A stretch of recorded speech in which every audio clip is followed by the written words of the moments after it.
Hi friends, आज की इस वीडियो में हम जिस विषय पर बात करने वाले हैं वो है नीम करोली बाबा। नीम करोली बाबा जी का चमत्कार भारत ही नहीं समूचे विश्व में, चाहे वह मार्क जकरबर्ग हो या एप्पल के संस्थापक स्टीव जॉब्स हों या और भी बहुत बड़ी बड़ी हस्तियां हों, पूरे विश्व में फैला हुआ है।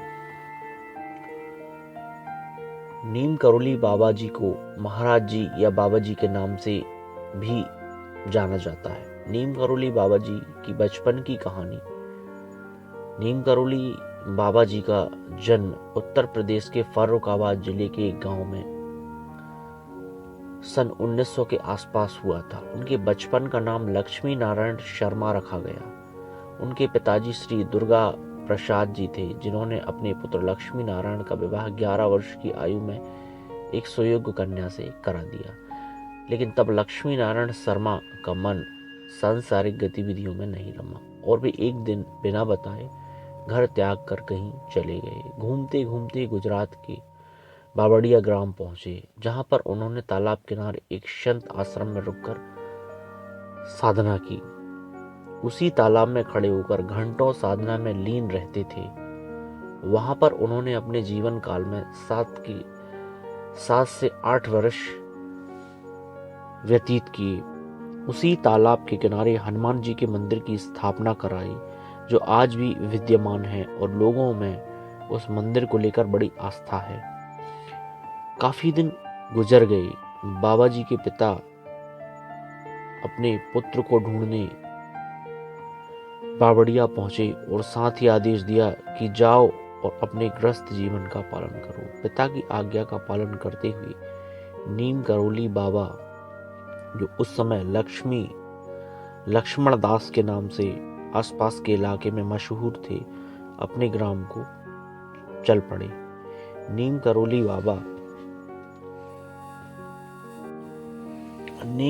बाबा चूंकि गृहस्थ जीवन में रहते हुए भी उनका अधिकतर समय धार्मिक और जन कल्याण के कार्यों में व्यतीत होता था। उनकी 3 संतान हुई, जिनमें 2 पुत्र और 1 पुत्री हुई। बहुत ही दिलचस्प किस्सा है। एक बार नीम करोली बाबा रेलगाड़ी में यात्रा करने के उद्देश्य से चढ़ गए। टीटी अन्य यात्रियों के टिकट जांचते हुए बाबा जी तक पहुंचा और उनसे टिकट की मांग की, तो बाबा जी के पास टिकट नहीं था। उस अधिकारी ने भला बुरा कहते हुए उनको गाड़ी से नीचे उतार दिया। बाबा जी ने भी उसे कुछ नहीं कहा और उतरकर जमीन पर अपना चिमटा खड़ा कर साधनारत हो गए। उस वक्त अंग्रेजों का शासन था। उसके बाद रेलगाड़ी के पहिए जैसे जाम हो गए। ड्राइवर के काफी प्रयास के बाद गाड़ी चली नहीं। शाम होने लगी। यात्रियों ने जब अंग्रेज अधिकारी टीटी को और ड्राइवर गार्ड से कहा कि जाओ सन्यासी से क्षमा मांगो, अन्यथा गाड़ी चलने से रही। मन मारकर अंग्रेज अधिकारी ने बाबा से क्षमा मांगते हुए आदर सहित रेलगाड़ी में चलने के लिए मनाया। बाबा जी ने भी उसे क्षमा करते हुए गाड़ी में बैठे और आश्चर्य की बात यह है, जो गाड़ी घंटों से नहीं चल रही थी, सरपट पड़ी। बाद में अंग्रेज अधिकारी भी बाबा जी का भक्त बन गया और इस स्थान का नाम नीम करोली ग्राम था, जो आज एक रेलवे स्टेशन है और यहाँ पर प्रत्येक पैसेंजर ट्रेन रुकती है। तभी से बाबा जी नीम करोली बाबा के नाम से पहचाने जाने लगे। चमत्कारों से भरा पड़ा है नीम करोली बाबा जी का जो रहस्य है। एप्पल के संस्थापक स्टीव जॉब्स बाबा के अनन्य भक्तों में से एक थे।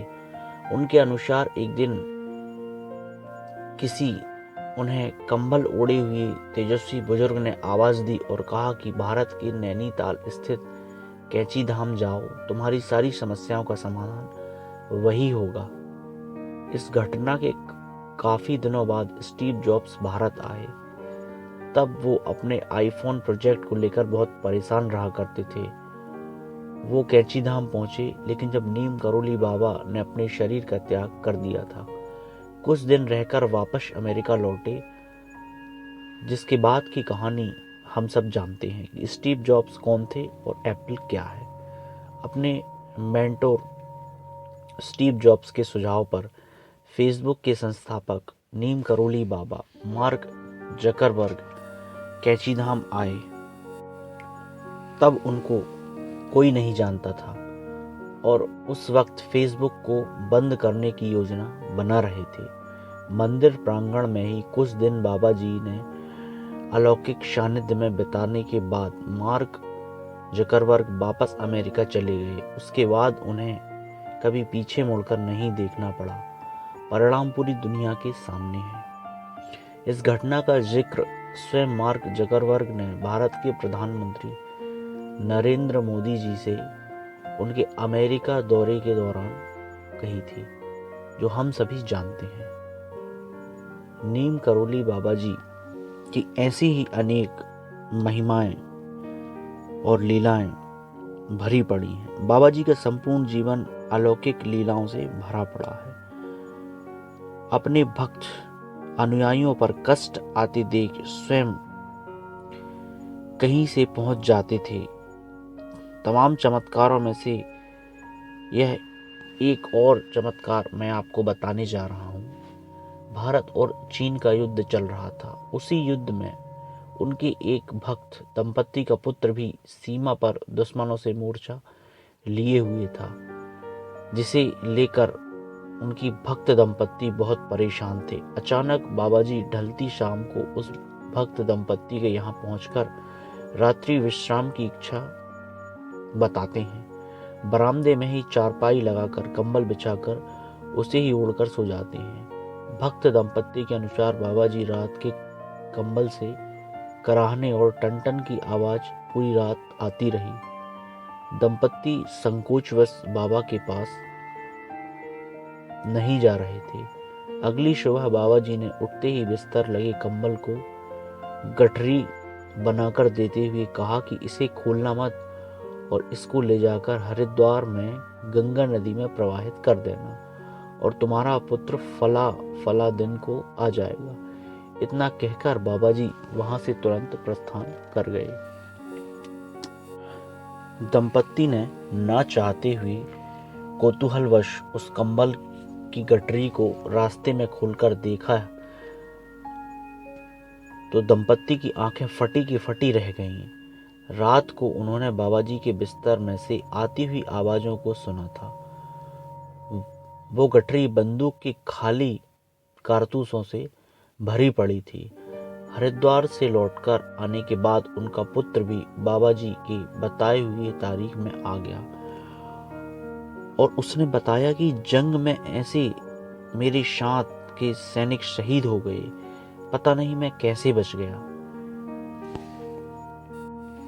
नीम करोली बाबा जी मंत्र जाप में केवल राम नाम का अनवरत जप किया करते थे और शिष्यों से भी राम नाम जपने को कहते थे। नीम करोली बाबा की महिमा अत्यंत श्रद्धेय और अनुकरणीय है।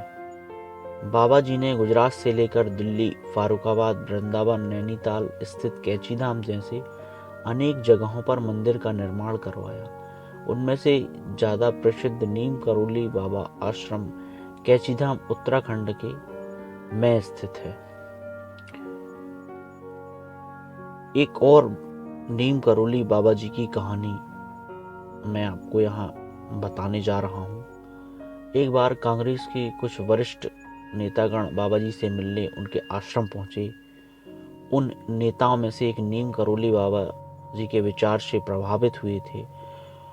उनसे बाबा जी ने पूछा कि वो लोग क्या चाहते हो। कुछ न बोलते हुए उन्होंने हाथ जोड़ते हुए श्रद्धावश सिर झुका लिया। तब बाबा जी ने वहां उपस्थित अन्य लोगों से पूछा कि भारत में सबसे उच्च संवैधानिक पद कौन सा है, तो लोगों ने उत्तर में राष्ट्रपति पद बताया। तब बाबा जी ने कहा कि जाओ राष्ट्रपति बन जाओगे। उस वक्त शायद ही किसी को आश्चर्य ना हो लेकिन वहीं कांग्रेस के नेता कुछ दिनों बाद ही राष्ट्रपति के रूप में चुने गए। वो व्यक्ति कोई और नहीं, भारत के राष्ट्रपति डॉक्टर श्री शंकर दयाल शर्मा जी थे।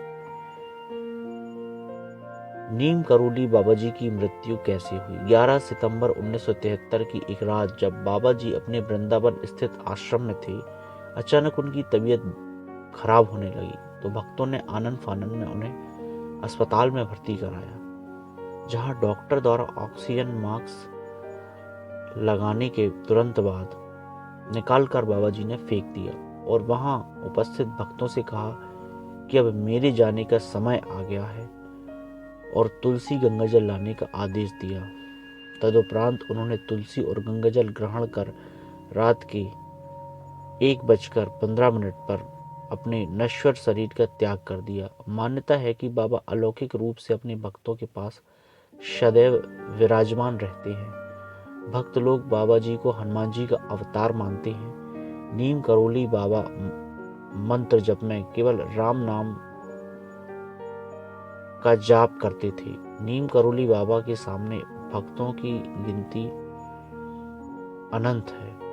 उन नामों में आम जनता के साथ नामचीन हस्तियां भी सम्मिलित हैं, जैसे एप्पल के संस्थापक स्टीव जॉब्स, फेसबुक के संस्थापक मार्क जकरबर्ग, हॉलीवुड की प्रसिद्ध अभिनेत्रियों में एक जूलिया रॉबर्ट जैसे अनेक नाम जिन्हें शायद हम ना जानते हो। ऐसी ही अनेक घटनाओं से भरी है। नीम करोली बाबा जी का पता पूछना और बताना दोनों ही एक तरह से हास्यास्पद प्रतीत होगा, क्योंकि महाराज नीम करोली बाबा सर्वत्र व्याप्त हैं और बाबा जी के भक्त दुनिया में जहां भी पुकारें बाबा उनके समक्ष होते हैं। जैसे भारत के साथ विदेशों में भी कई जगह उनके आश्रम हैं, लेकिन सबसे सुप्रसिद्ध आश्रम कैंची धाम नैनीताल है।